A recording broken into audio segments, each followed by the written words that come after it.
எங்கள் வீட்டு பக்கத்தில் இருக்கிற குட்டி வைரவருக்கு நாங்கள் பொங்க போகிறோம். வாங்க.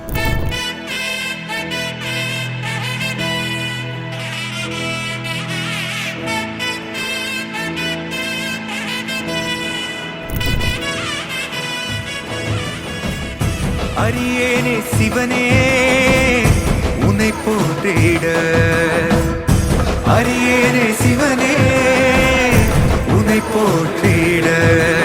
10 நிமிஷம் படைக்க போகிறோம். பசிக்கு தான் நான் அப்படி சொல்லக்கூடாது. வைரவர் கோயில்